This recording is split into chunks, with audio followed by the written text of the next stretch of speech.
35 question लिए हैं, तो मैं चाहता हूं अगर आप लोग सारे कमेंट करके बता दो बार बार कि कितने क्वेश्चन बने, तो रोजाना 35 या 50 क्वेश्चन क्या टेस्ट शुरू कर सकते हैं। अगर आप लोग भी जवाब नहीं दे रहे हो तो फिर करने का कोई फायदा नहीं है अगर आप नंबर नहीं लिखते हो। ठीक है, तो चलिए शुरू करते हैं पहले क्वेश्चन के साथ। और पहला क्वेश्चन हमारा है कि हिंदुपत है वो किसको कहा जाता है। ऑप्शन 4 आपके पास, महाराणा प्रताप, महाराणा कुंभा, महाराणा सांगा या फिर महाराणा लाखा। तो हिंदुपत किसको कहा जाता है बता दीजिए, पहले का सही उत्तर क्या हो जाएगा। हिंदुपत है वो किसको कहा जाता है, तो पहले का सही उत्तर क्या हो जाएगा, महाराणा सांगा। तो राइट आंसर क्या हो जाएगा, ए। ओके गाइज, चलिए क्वेश्चन नंबर 2, राजमहल जो कि टोंक में है, इसका युद्ध है वो किस किस के बीच हुआ था ये बताना है। कि शिवाजी व कछुआ शासक मिर्जा राजा जय सिंह के बीच, शिवाजी व बूंदी महाराजा बुद्ध सिंह के बीच, कछुआ शासक ईश्वर सिंह तथा मराठा व कोटा बूंदी की संयुक्त सेना के बीच, या फिर डी ईश्वर सिंह व मुगल शासक फरकुर सिंह के बीच में। तो राइट आंसर है इसका क्या हो जाएगा, दूसरे का किन किन के बीच हुआ था राजमहल जो टोंक का युद्ध हुआ था वो। तो राइट आंसर हो जाएगा सी, यानी कछुआ शासक ईश्वर सिंह, मराठा और कोटा बूंदी की संयुक्त सेना के बीच में हुआ था। तो बी हो जाएगा सही उत्तर। ठीक है, क्वेश्चन नंबर 3 देखिए कि मेवाड़ के रक्षक के रूप में स्मरण किया जाता है, यानी याद किसको किया जाता है, मेवाड़ के रक्षक। इस क्वेश्चन को इस तरह भी पूछा जा सकता है कि मेवाड़ का रक्षक किसे कहा जाता है, मेवाड़ का रक्षक कौन कहलाता है, मेवाड़ के रक्षक के रूप में किसको जाना जाता है। ठीक है, तो 3 का सही उत्तर क्या हो जाएगा, मेवाड़ के रक्षक के रूप में भामाशाह को जाना जाता है। तो बी हमारा सही उत्तर हो जाएगा।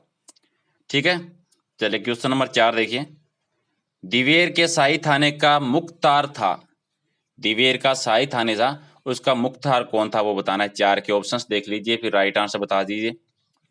तो राइट आंसर हो जाएगा सी, यानी सुल्तान खान था। ठीक है, क्वेश्चन नंबर 5 देखो, दिवेर का युद्ध कब हुआ था, दिवेर का युद्ध कब हुआ था, अक्टूबर 1582, 1572, 1584 या फिर अक्टूबर 1585 में।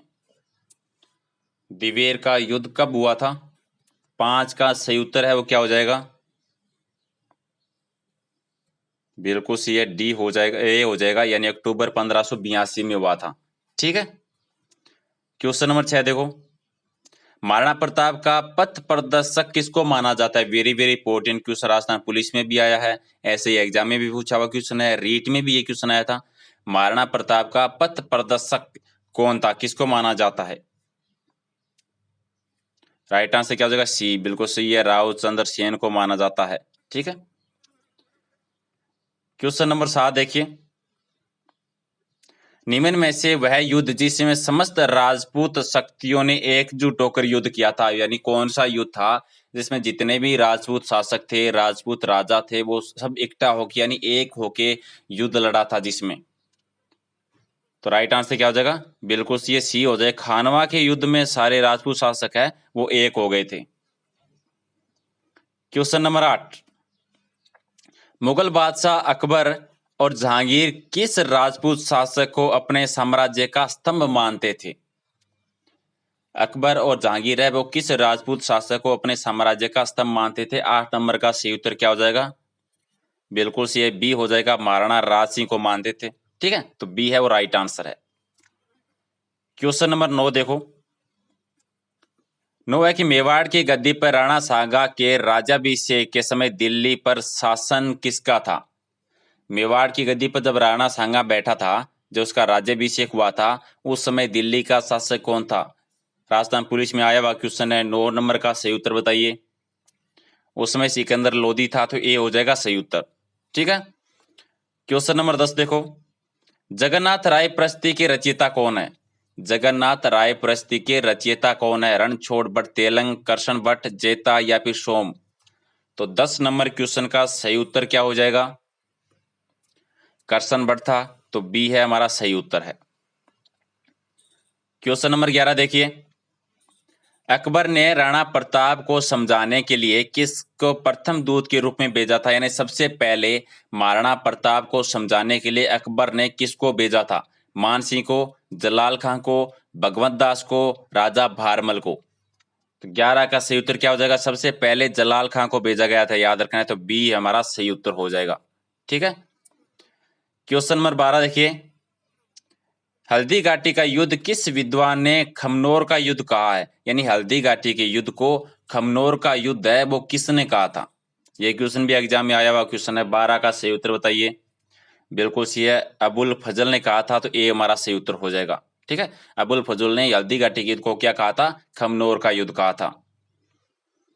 क्वेश्चन नंबर 13 देखिए, महाराणा प्रताप का राज्याभिषेक कहां पे हुआ था? ये क्वेश्चन भी आया हुआ क्वेश्चन है। महाराणा प्रताप का राज्याभिषेक कहां पर हुआ था? 13 का सही उत्तर क्या हो जाएगा? बिल्कुल सही, गोगुंदा में हुआ था, तो बी हमारा सही उत्तर है। क्वेश्चन नंबर 14, निम्न में से राणा सांगा किससे संबंधित था? खजुराहो से, मांडू से, मेवाड़ से या फिर मालवा से? तो महाराणा जो राणा सांगा थे वो किससे संबंधित थे?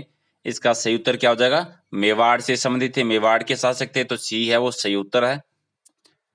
क्वेश्चन नंबर 15 देखिए, राणा सांगा ने किस युद्ध में बाबर की सेना को हराया था? धौलपुर, बयाना, गागरा या फिर खानवा? तो 15 का सही उत्तर क्या हो जाएगा? बयाना के युद्ध में बाबर की सेना को हराया था, और जो खानवा का युद्ध हुआ था उसमें हार गया था। ठीक है, तो बयाना के युद्ध में बाबर को हरा दिया था और खानवा के युद्ध में बाबर जीत गया था, तो बी है वो सही उत्तर हो जाएगा। ठीक है, तो राइट आंसर हमारा क्या हो गया? बी। क्वेश्चन नंबर 16 देखिए, मेवाड़ के महाराणा सांगा ने इब्राहिम लोदी को किस युद्ध में हराया था? किस युद्ध में परास्त किया था? बयाना के युद्ध में, खातौली का युद्ध में, मालवा के युद्ध में या फिर इनमें से कोई नहीं? तो 16 का सही उत्तर क्या हो जाएगा? महाराणा सांगा ने इब्राहिम लोदी को किस युद्ध में हराया था? तो खातौली के युद्ध में हराया था, तो बी है वो सही उत्तर हो जाएगा। Question number 17, very very important question की, निम्न में से अकबर द्वारा महाराणा प्रताप से बातचीत करने हेतु भेजे गए दूतों का सही क्रम क्या है? सबसे पहले किसको भेजा था, उसके बाद में किसको भेजा? तो 4 जिनको दूत को भेजा गया था अकबर के द्वारा महाराणा प्रताप को मनाने के लिए, वो चारों का सही क्रम बताना है। बहुत बार ये क्वेश्चन एग्जाम में पूछा जा चुका है। तो 17 का सही उत्तर क्या हो जाएगा? हमने एक क्वेश्चन किया था अभी थोड़ी देर पहले कि सबसे पहले किसको भेजा था, तो जलाल खान को सबसे पहले भेजा था। 2 क्वेश्चन, 2 ऑप्शन तुम्हारे कट ही हो गए डायरेक्ट। ठीक है, क्योंकि जलाल खां इसमें है, जलाल खां इसमें है, तो 2 तो कट ही हो गए। तो ए या बी दोनों में से एक होगा। तो सबसे पहले जलाल खां को भेजा था और फिर मान सिंह को भेजा था, तो इसमें मान सिंह भगवंत सिंह है, तो ये भी कट हो गया, तो बी है हमारा सही उत्तर हो जाएगा। ठीक है, राइट आंसर क्या हो जाएगा? बी। सबसे पहले जलाल खां, फिर मान सिंह, फिर भगवंत दास को, और फिर लास्ट में टोडरमल को भेजा था। ठीक है, क्वेश्चन नंबर 18, किस युद्ध में पहली बार मेवाड़ द्वारा रक्षात्मक युद्ध के स्थान पर आक्रमण युद्ध का आरंभ किया गया? रक्षात्मक यानी रक्षा करने के उद्देश्य की बजाय आक्रमण किया गया था। किस युद्ध में पहली बार हुआ था ऐसा? बांडी का युद्ध, खानवा का युद्ध, गुजरात का युद्ध या फिर गागरोन का युद्ध? तो राइट आंसर हमारा क्या हो जाएगा? डी बिल्कुल सत्य है, गागरोन के युद्ध में ऐसा हुआ था। 19 नंबर देखिए, बांडी के युद्ध में किसके नेतृत्व में शाही सेना ने राणा सांगा के विरुद्ध लड़ाई लड़ी थी? 19 का सही उत्तर बता दीजिए। किसके नेतृत्व में बांडी का जो युद्ध हुआ था वो मियां मक्कन के नेतृत्व में हुआ था, तो 19 का बी हमारा सही उत्तर हो जाएगा। 20 देखिए, महाराणा प्रताप का विधिवत राज्याभिषेक कब हुआ था? कहां पर हुआ था ये बताना है आपको। एक तो हमने देखा था सबसे पहले कि गोगुंदा में, ये तो कटी हो गया एक नंबर, तो क्योंकि पहले राज्याभिषेक जो हुआ था गोगुंदा में हुआ था महाराणा प्रताप का, एक क्वेश्चन अभी हाल ही में किया था। ठीक है, अब दूसरा आपको बताना है विधिवत तरीके से। ठीक है, यानी रीति रिवाजों से अभिषेक जो हुआ था, राज्याभिषेक, वो कहाँ पे हुआ था वो बताना है। तो 20 का सही उत्तर क्या हो जाएगा? कुंभलगढ़ में हुआ था, तो बी है हमारा सही उत्तर हो जाएगा। ठीक है, और जैसा कि मैंने कल भी कहा था कि आप लोग थोड़े से नालायक हो, और वैसे भी सच में आप तो नालायक निकले। ठीक है, मतलब जवाब देने की हिम्मत नहीं है। अगर जवाब नहीं दोगे, क्वेश्चन करने की कोशिश नहीं करोगे, तो आंखें फाड़ने का मतलब क्या निकला? ठीक है, इससे तो बेटर है आंखें बंद करो, स्क्रीन से आंखें खराब नहीं होगी, टाइम भी वेस्ट नहीं होगा, हरियाणवी गाने सुनो जाके, है ना, क्योंकि पढ़ना तो है नहीं। मतलब अगर आप 35 क्वेश्चन है, ये देखिए 35 में से अगर आपको 20 भी आ रहे हैं तो अच्छी बात है ना, 20 के आंसर तो आपके कन्फर्म हो रहे हैं। फिर आंखें फाड़ के देखने का मतलब क्या हुआ? व्यूज बढ़ाने हैं, है ना, व्यूज बढ़ाने हैं। व्यूज बढ़ाने से आपका क्या फायदा होने वाला है? कुछ फायदा होने वाला है? कोई फायदा नहीं होने वाला। ठीक है, लेकिन कोशिश तो कर सकते हो कि 1 या 2 चलिए पहली बार मान लिए आपको 35 में से 2 ही आ रहे हैं, तो कौन पूछने वाला आपसे कि 2 ही क्यों किए? कल आप 3 करोगे, 10 दिन के बाद में आप 15 करोगे और 20 दिन बाद में आप 30 करोगे। तो ये प्रोसेस अच्छी है या फिर आंखें फाड़ के देखना कि क्या हो रहा है, कैसे हो रहा है, क्वेश्चन सही है, नहीं है, जवाब दें, ना दें, सब्सक्राइब करें या ना करें, वो ज़्यादा बेटर है? हुँ? थोड़ा सा ना लालची बन जाओ और स्वार्थी बन जाओ। दुनिया कहती है ना स्वार्थी नहीं होना चाहिए, लेकिन कुछ चीज़ों में स्वार्थी हो जाना चाहिए। चीज़ें वही करनी चाहिए जिससे हमारा फ़ायदा हो, ठीक है? यानी एग्ज़ाम में जो कर रहे हैं, पढ़ रहे हैं, तो इससे हमारा फ़ायदा हो रहा है, तो थोड़ा-सा यहाँ लालची बनने की ज़रूरत है। अगर 2 क्वेश्चन कर रहे हैं तो भी हमारे फ़ायदे के लिए है, 10 क्वेश्चन कर रहे हैं तो भी फ़ायदे के लिए है, 35 क्वेश्चन कर रहे हैं तो भी फ़ायदे के लिए है, ठीक है? और फालतू के बैठ के लोगों के स्पीच सुनोगे ना, भाषण सुनोगे, मैं ये करवा दूँगा, मैं वो करवा दूँगा, कोई नहीं करवाने वाला बेटा। वो करवाने वाले एक ही चीज़ करेंगे, जिस दिन रिजल्ट आएगा उस दिन पूछेंगे कि कैसा रहा? फिर कहेंगे पढ़ लेता पहले, ठीक है? तो कोई कुछ नहीं करता, जो भी करना है आपको करना होता है। अगर अच्छे से कर लोगे तो फ़ायदा है, नहीं करोगे तो वैसे भी कोई नुकसान तो होने वाला है नहीं, क्योंकि जैसे अब हैं वैसे तो रहने ही रहने हैं। और कुछ करेंगे तो आज जिस पोज़ीशन पे हैं, जिस सिचुएशन पे हैं उससे थोड़ा बेटर बन जाएँगे, ठीक है? और मैं हमेशा कहता हूँ, मैं दोबारा पीडीएफ देने का मतलब सिर्फ़ इतना ही है, पीडीएफ देने का कोई ये नहीं है कि आप मुझे कोई वाह-वाही दोगे। पीडीएफ देने का मतलब सिर्फ़ इतना ही होता है कि दोबारा अगर आप लेसन देखते हो तो 15 या 20 मिनट आपके खराब होते हैं और पीडीएफ में वही चीज़ आप 2 मिनट में कर लेते हो, इसीलिए पीडीएफ दे रहा हूँ, ठीक है? पीडीएफ देना कोई कंपल्सरी नहीं होता कि वीडियो भी करो फिर पीडीएफ दो। तो टाइम बचाने का कह रहा हूँ, तो व्यूज़ नहीं बढ़ाने आपको। अगर आप आंसर नहीं दे सकते, अगर आप बता कर नहीं सकते, कोशिश नहीं कर सकते 2 क्वेश्चन याद करने की, तो बेटर है अनसब्सक्राइब कर दीजिए। भीड़ बढ़ा के करना क्या है? चलिए क्वेश्चन नंबर 21। 21 नंबर क्वेश्चन है, अकबर ने शाहबाज खान को महाराणा प्रताप के विरुद्ध कितनी बार भेजा था?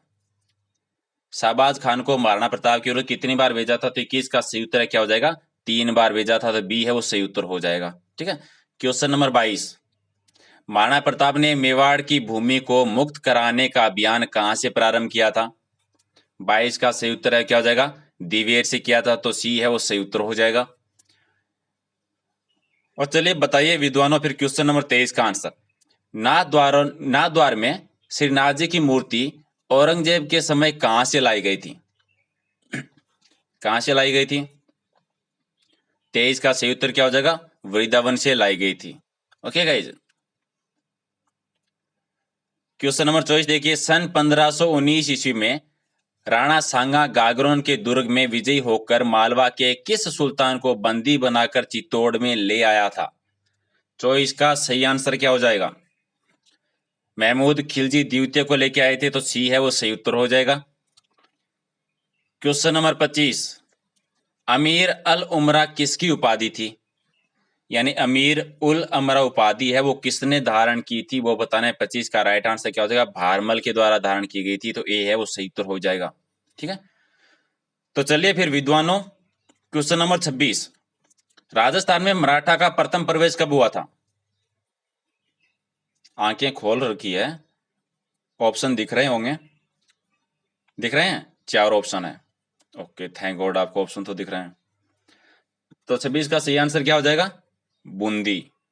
तो राइट आंसर क्या होगा? ए है वो सही उत्तर है। सबसे पहले बूंदी में प्रवेश किया था, और वो क्वेश्चन आ भी चुका है एग्जाम में, थोड़ा सा ध्यान देना है। राणा सांगा और बाबर के बीच ऐतिहासिक युद्ध कहां लड़ा गया था? सांगा और बाबर के बीच पानीपत, हल्दी घाटी, खानवा या फिर राती घाटी में? तो 27 का सही आंसर क्या हो जाएगा? खानवा का युद्ध, ठीक है? तो सी होगा सही उत्तर। क्वेश्चन नंबर 28 देख लो। उन 2 सरदारों के नाम बताइए जिन्होंने अकबर के समय 7000 मनसबदारी प्रदान की गई थी। 28 का सही उत्तर क्या हो जाएगा? राजा मानसिंह को दी गई थी और कोकाजीज को दी गई थी, ठीक है? दोनों याद रखिए, 20 सही उत्तर हो जाएगा। राजा मानसिंह को और कोकाजीज को 7000 मनसबदारी प्रदान की गई थी अकबर के समय। क्वेश्चन नंबर 29 देखिए। राणा पूजा किस राजा का सेनापति था? राणा पूजा है वो किस राजा का सेनापति था? तो राणा प्रताप का था, तो सी है वो सही उत्तर हो जाएगा, ठीक है? चलिए फिर विद्वानों, क्वेश्चन नंबर 30। खानवा में बाबर के विरुद्ध सांगा की सहायता के लिए किसके नेतृत्व में मारवाड़ी सेना भेजी गई थी? किसके नेतृत्व में मारवाड़ी सेना भेजी गई थी? तो 30 का सही उत्तर क्या हो जाएगा? राव गांगा के समय में। और ये क्वेश्चन पहले भी हम कर चुके थे राव गांगा के समय, गागा का, कि किसने नेतृत्व किया था, सहायता किसने की थी। ठीक है, तो ये हो जाएगा सही उत्तर। क्वेश्चन नंबर 31, प्रताप की सेना का पठान सेना नायक कौन था। आपकी नींद अगर उड़ चुकी है, आंखें अगर खुल चुकी है, बेजे के तार अगर सही है, कहीं से फ्यूज नहीं हुआ है, तो चार ऑप्शंस हैं, देख लीजिए और आंसर बता दीजिए। प्रताप की सेना का पठान सेना नायक कौन था, 31 नंबर का सही उत्तर क्या हो जाएगा, हकीम खां था। क्वेश्चन नंबर 32, निम्नलिखित में से किसे सैनिकों का भग्नावशेष कहा जाता है। 32 का सही आंसर क्या हो जाएगा, राणा मोकल को, तो 20 सही उत्तर। क्वेश्चन नंबर 33, किस विजय के बाद महाराणा सांगा उत्तरी भारत का सबसे शक्तिशाली शासक बन गया था। किस युद्ध में विजय होने के बाद में, जीत करने के बाद में उत्तरी भारत का सबसे शक्तिशाली राजा बन गया था। तो 33 का सही आंसर क्या हो जाएगा, बाड़ी का युद्ध यानी धौलपुर का युद्ध। दोनों एक ही है, दोनों नाम याद रखिए, दोनों पूछे जा सकते हैं। क्वेश्चन नंबर 34, बाबर ने अपनी पुस्तक बाबरनामा किस युद्ध में राजपूतों का विजय बताया है। तो एक क्वेश्चन तो यही बनता है, बाबरनामा है वो किसकी है, बाबर की है। और अब बताना है कि राजपूतों की विजय के बारे में बताया था, कौन सी विजय के बारे में, ए व श दोनों होगा, यानी इसका राइट आंसर हो जाएगा बाड़ी का युद्ध और धौलपुर का युद्ध, दोनों एक ही है। अभी हमने डिस्कस किया कि दोनों एक ही चीज है। क्वेश्चन नंबर 35, किसने हल्दी घाटी के युद्ध में अनिर्णित युद्ध की संज्ञा दी थी। अनिर्णित मतलब जिसका कोई निर्णय नहीं निकलता है, कोई रिजल्ट नहीं निकलता है, कोई परिणाम नहीं निकलता है, ये संज्ञा किसके द्वारा दी गई थी। दशरथ शर्मा, ये सारे इतिहासकारों के नाम है, चारों ऑप्शन में जो है चारों इतिहासकार हैं। तो किस इतिहासकार ने ये कहा था कि हल्दी घाटी का युद्ध जो है वो अनिर्णित युद्ध था। 35 का सही आंसर क्या हो जाएगा, डॉक्टर गोपीनाथ शर्मा ने कहा था ऐसा, तो बी हो जाएगा सही उत्तर। ठीक है, अगर आप, क्या कहूं मैं आप लोगों को, लेकिन 35 क्वेश्चन हो चुके हैं, जितने भी सही होते हैं कोशिश कीजिए 1 2 10 15 20 25 30 33 35 जितने भी सही होते हैं कमेंट कर दीजिए। ठीक है, अगर आप कमेंट नहीं कर सकते तो लाइव क्लास का कोई फायदा नहीं है। ठीक है, और व्यूज बढ़ाने के लिए फिर इतने इतने क्वेश्चन लेने की जरूरत नहीं है। आप लोगों ने कमेंट किए थे, आप ही लोगों में से किसी ने कमेंट किए थे सर की थोड़े टेस्ट बड़े कीजिए, 60 क्वेश्चन कीजिए, 90 क्वेश्चन कीजिए। तो मैं 15 से डायरेक्ट 35 पे आया था, 20 क्वेश्चन बढ़ा के। आप लोग सहयोग करते तो 60 पे आ जाता, 60 से 90 आ जाता। ठीक है, और रही बात व्यूज की, तो व्यूज बढ़ाने नहीं है, मैंने पहले भी कहा था, तैयारी करनी अगर आप लोग करना चाहते हो। ठीक है, तो 35 क्वेश्चन की बजाय 5 क्वेश्चन में व्यूज ज्यादा आते हैं, अगर आप लोगों को पता नहीं है तो। ठीक है, तो व्यूज नहीं बढ़ाने, सब्सक्राइब किया नहीं है तो कर दीजिए, और तभी कीजिए, सिंपल सी बात है। सब्सक्राइब तभी करना है जब आप आंसर दे सकते हो। अगर आंसर नहीं दे सकते तो सब्सक्राइब अगर किया हुआ है तो उस पर दोबारा ओके कर दीजिए, अनसब्सक्राइब हो जाएगा। भीड़ बढ़ाने का फायदा नहीं है साहब। अगर 5 स्टूडेंट्स चाहते हैं, 5 अगर जवाब देते हैं तो ज्यादा फायदा है, मोटिवेशन मिलता है, ज्यादा लाइव टेस्ट लेने की कोशिश होती है। मन करता है फिर ज्यादा लाइव टेस्ट लें, मैथ का भी लें, रीजनिंग का भी लें, हिंदी का लें, पूरा टेस्ट पेपर 120 क्वेश्चन का लें। ठीक है, तो अगर आप कुछ कर नहीं सकते, अगर जवाब नहीं दे सकते तो कोई फायदा नहीं है। बेटर है गाने सुनिए, मूड अच्छा कीजिए, और ठीक है, और याद रखिए, जो लोग टेस्ट देना चाहते हैं, रियली में जिनका पढ़ने का मन है, रियली में जिनका टेस्ट देने का मन है, तो 8 बजे करंट अफेयर का होता है, 11:30 बजे राजस्थान जीके का होता है, 6 से 7 के बीच शाम को राजस्थान करंट अफेयर का होगा, और 7:30 बजे इंडिया जीके का टेस्ट होगा। तो 4 टेस्ट होते हैं, चारों याद रखिए। और इन सब की पीडीएफ, सबकी पीडीएफ ले लेना। पीडीएफ लेने के लिए आपको टेलीग्राम पे जाना होगा, लिंक या डिस्क्रिप्शन में मिल जाएगा। अगर नहीं मिलता है तो सर्च कर लीजिए प्रहलाद सारन, आगे सर लगा दीजिए, प्रहलाद सारन सर के नाम से टेलीग्राम पे चैनल है, वहां पे सारी पीडीएफ है, वो आपको मिल जाएगी। ठीक है, और अच्छा लगे तो अपने दोस्तों के साथ शेयर कर दीजिए, और किसी भी क्वेश्चन से संबंधित कोई समस्या होती है तो कमेंट कर सकते हैं। बाकी के जो जवाब दे नहीं रहे उनको तो वैसे भी कोई समस्या है नहीं, वैसे मेरे हिसाब से तो कोई समस्या है नहीं, और ना ही मुझे लगता है कि उन्हें कभी समस्या होगी। उन्हें समस्या होगी जब एग्जाम हो जाएगा, पड़ोसी में किसी का सिलेक्शन हो जाएगा, साथ वाले का सिलेक्शन हो जाएगा, तब उन्हें समस्या होगी, और तब उसका कोई समाधान नहीं होगा। ठीक है, तब तक बाबूजी का स्पीच सुनिए, जो भी पंडित लोग स्पीच देते हैं, शायद आपका सिलेक्शन हो जाए स्पीच से। जादू टोना मंत्र से अगर किसी से हो सकता है तो करवाने की कोशिश कीजिए, अगर हो जाए तो एक साथ वाले को भी बता देना ताकि उसका भी हो जाए। ठीक है, और बाकी का अगर तैयारी करनी है तो अच्छे से कर लो, बाकी तो वैसे भी कुछ बिगड़ा है नहीं, अभी तो कुछ महाराजा बने नहीं है, तैयारी नहीं करेंगे तो वैसे भी कुछ बनने वाले हैं नहीं, लेकिन करोगे तो कुछ अच्छा हो जाएगा। समझ रहे हो बात। चले, मिलते हैं शाम को 6 से 7 बजे के बीच में राजस्थान करंट अफेयर का टेस्ट में, और फिर 7:30 बजे इंडिया की जीके के टेस्ट में। Okay, thank you.